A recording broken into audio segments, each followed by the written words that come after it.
Hey everybody, I'm Wyatt, and this is Cinema Trip Reviews, and today we're talking about the Foo Fighters Studio 666.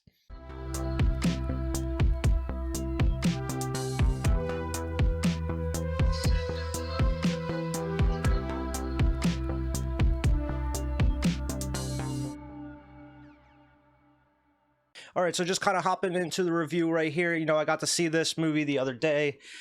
Just came out this weekend. Before we get into the movie, I am a huge Foo Fighters fan, and I believe that at this point everybody knows who Dave Grohl is. But I've always been a fan of Dave Grohl, whether it's with Nirvana, the Foo Fighters, his little stint with Queens of the Stone Age, them Crooked Vultures. Dave Grohl is such a busy man. He has documentaries that are out there, about like Sound City. Great stuff. Pretty much, I can recommend anything that Dave Grohl puts out. But I was pretty surprised, when they announced, that they were going to be coming out with a horror movie, starring the Foo Fighters. They're playing themselves. I mean, if you just watch the trailer, pretty much the Foo Fighters want to record a new album, their 10th album, and they want to, do something different with it, something they haven't done before. So they go and record in this house, and as you know, it's haunted. Dave Grohl gets possessed by a demon. He ends up killing all of his bandmates, and it starts a whole thing. I'm not going to do like any kind of spoiler cover, or anything like this. It's just a basic review. I love this movie. I loved it because it's so cheesy, and it doesn't take itself so seriously at all. It's very goofy and funny. I was laughing throughout this whole movie. I mean, there's a couple spots in it that I wouldn't say cringe. It's just there's a couple of jokes that just don't hit right throughout the course of the movie. But overall, it's very funny. It was a lot raunchier than I expected it to be. There's F-bombs dropped like every 30 seconds, it seems. There's nothing wrong with that. It was just a lot raunchier than I expected. And if you're a fan of horror and you're a fan of gore, tons of it. There's buckets and buckets of blood in this movie. Tons of cool kills. And what's really cool is they did a lot of practical effects when it comes to the kills. So there's a couple gnarly ones in there for a lot of the, gore freaks when it comes to horror movies. But I think the only thing that holds it down, because I think if you're not a Foo Fighters fan, or if you're not a fan of Dave Grohl or anything like that, or if you haven't seen any of their videos, because it's kind of, if you have a history of watching the Foo Fighters videos, they like to dress up and, make funny videos every now and then. If you're not a fan of that, their type of humor or just them in general, I don't know if you're really going to like this movie as much. But I thought it was really cool, I think the only problem with me, though, is it kind of overstayed its welcome. There's a point in the movie where you expect it to end, and then it kind of just drags on for another 20 or so minutes. I think there's just a spot they could have ended it and it would have been a nice little wrap up, but they just kind of went a little overboard. It kind of overstayed its welcome, because by the end I'm just like, all right, come on, let's go, because it's not a movie where you really need a lot. It's a pretty simple premise. You get in a house. It's a movie that it shouldn't be more than like an hour and a half, hour and 20 something minutes. I believe this is close to 2 hours long. It didn't need to be that long at all. It definitely overstayed its welcome. There's a couple cool cameos in it. Kerry King from Slayer is in there, and the biggest one for me, because I'm such a huge horror fan, John Carpenter is in it. He doesn't really have a speaking role. I mean, he does, but just it's not huge at all. But it was just cool to see John Carpenter in there. Also, he did the score for the opening, the opening credits and everything, and it really, really sounded like something straight out of Halloween 2018 or Halloween Kills. It just has that sound with it, because John Carpenter he makes music with like his kid and someone else as well. And they just have this, this tone and this sound to their music and their scores now. And this was something you could easily just plop right into, Halloween Ends that's coming out here later this year. And, I wouldn't have known the difference. But anytime, the Carpenter's involved with the score, it's going to be pretty good. Other than the Foo Fighters, all the members of the Foo Fighters, you have Whitney Cummings, who's a comedian. She's in it. She plays a small role as well.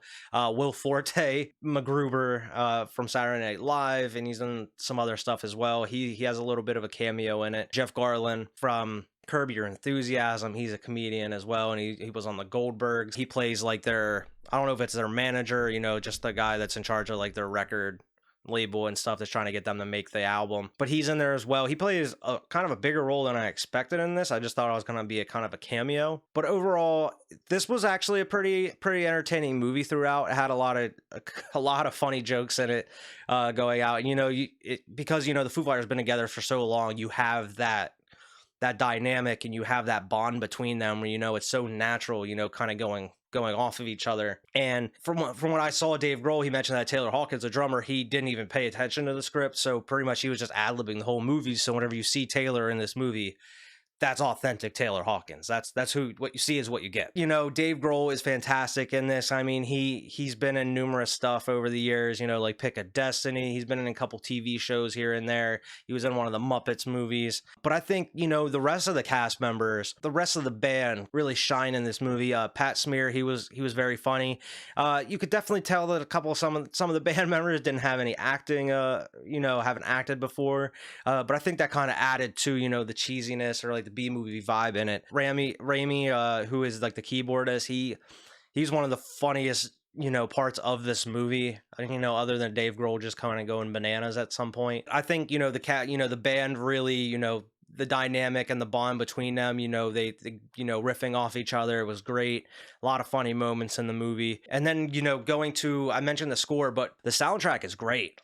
You know, I mean, they released you know, there's a fake band in the movie called Dream Widow, and that was the band, you know, that was in that house years prior to the Foo Fighters going in and recording this album that they're going to make. And Dave Grohl, you know, apparently he has a full album of Dream Widow stuff that they just made that they're going to be releasing soon, and I cannot wait for it, because the one song they came out with is just like thrash metal. It's great. But a lot of the music that they're playing throughout the course of this movie, the Dream Widow stuff, or the stuff that Dave's coming up with, you know, for the new Foo Fighters album, it's great. It's so heavy and raw, and it's great. I can't wait to hear more if he actually does release an album of this stuff, because this whole movie is just hard not to like kind of jam with it as you're going through the movie. I loved everything about this movie, you know, and like I can't stress this enough, and I don't know, I think some horror fans are gonna dig it. People that like maybe B horror movies, you know, kind of cheesy late night comedy, you know, horror comedies. I think if you definitely like the Foo Fighters, I think you're gonna be, you know, entertained throughout, and I think you're gonna like it.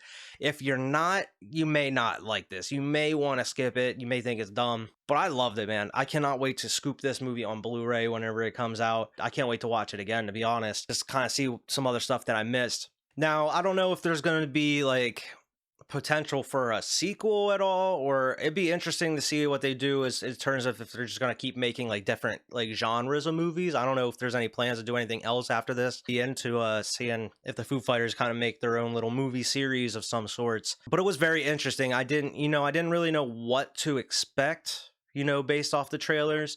You know, I just thought it was going to be kind of a cheesy horror movie, but I came out of the theater, you know, wanting a little bit more, even though, like I mentioned, it did overstay its welcome, but it'd be interesting to kind of see them maybe do like a different genre or a different kind of horror movie instead of like a haunted house or a demonic type thing, maybe do like a slasher in some way. But they kind of incorporated a little bit of everything into this movie. If you watch it, you'll kind of see what I'm seeing the point that I'm trying to make, because they kind of threw a little bit of everything across horror into this. I highly recommend this movie, you know, just as a horror fan, or just if you're, you know, a fan of the Foo Fighters or Dave Grohl in general. But yeah, this is just a short little review. I'm not trying to get into spoilers or get into the whole story as of right now. Maybe down the line, once everybody in the group saw it, maybe we could kind of do a full breakdown of the movie. But until then, make sure to like and subscribe. Make sure to check out all of the content across Waves 5 Media channel. We do have a new project that's in the works here. I can't really announce it as of yet, but if you're a superhero fan, you're definitely want to, you know, kind of tune in and see what we're cooking up for you here in the future. But until then, we are going to try to be having some reviews, you know, coming out consistently, if not every week, every other week. But until the next one here, see everybody later.